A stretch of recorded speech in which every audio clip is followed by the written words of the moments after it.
Hi, Helen. How are you? Good. How are you?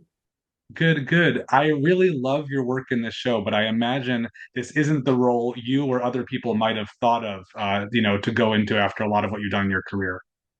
I guess. I mean, that's the thing is you don't know what you're going to be asked to do. People say, "How do you choose your roles?" I'm like, "Well, when I get asked is the number one way that I choose them." And so I don't really look at it like, is it the kind of part, I would expect. I just was so happy to be asked to do it and wanted to be sure that I understood her. So I had a lot of talks with Rafa and David and gave them my 2 cents about certain parts of it and tried to understand better who this woman was to them. And I think we all three of us looked at each other and went, "Yeah, let's do this." And it's been a really beautiful job. What do you connect with most about Rainey? Her footwear, for sure. Her everyday Birkenstock wearing, which I can tell you is how I live.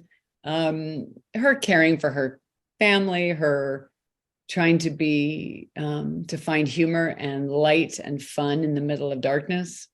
Um, her liberal politics, like a lot of it. I'm more like the part than I understood in the beginning. There's one episode in the season that I think is particularly great for Rainey, where she's, keeping track of the number of white people who can come to a party. I Uh, haven't seen it yet, so it's so fun to hear that. Yes, I forgot. She has there's a maximum number, right? Yeah, that's very clever. I didn't think of that. it's just interesting, I think, to play somebody who's so self-aware of her surroundings, because I feel like a lot of people are in situations like this, but just don't really understand how others see them. And she is so hyper aware of how she's perceived. I think she's, I think actually she's hyper aware of everything except how ridiculous people think she is. Like, doesn't everybody keep track and make sure that the right number of, diverse people are at the meal? So I think maybe that's actually her one blind spot is that she doesn't even know that she walks away and people go, "What?"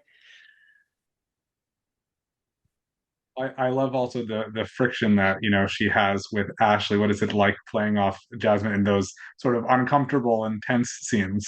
It's super fun because she's such a good actor, and we both look for ways that I can be loud when it's the worst time, or touch her when she does not want to be touched by this woman. It's like that's a lot of the fun. It's just hunting for moments that I can ruffle her feathers.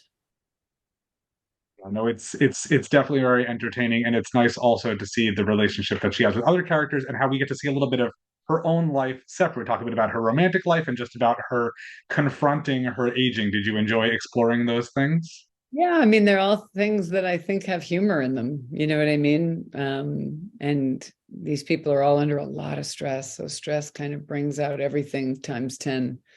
And that's what a lot of the season is. What is the mood like on set? I mean, this is a very strange show in a lot of ways. How does it feel when you're actually filming? I mean, the most fun that it looks like we're having, it's more fun than that. Everybody really likes each other. Everybody really respects each other. There just isn't one bit of friction there. It's just a lot of care and love. And I feel like Rainey doesn't get to be part of the sort of heightened reality or, performance art scenes quite as much as other characters. Do you enjoy those opportunities when you get those? Yeah, I mean, this year there's more. There's poetry. There's a whole leap of style in episode 6. So they've done pretty well by her, I think.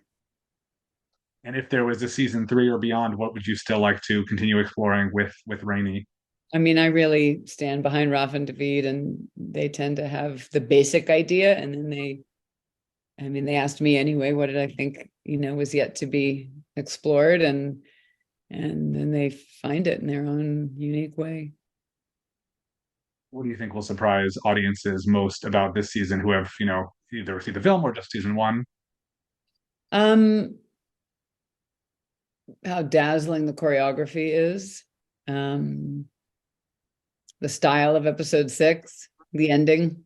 There's a lot. The very ending, even more. There's a lot. Wonderful. Well, thank you for taking a few minutes to speak with me today, and good luck with the show in the future. Thank you.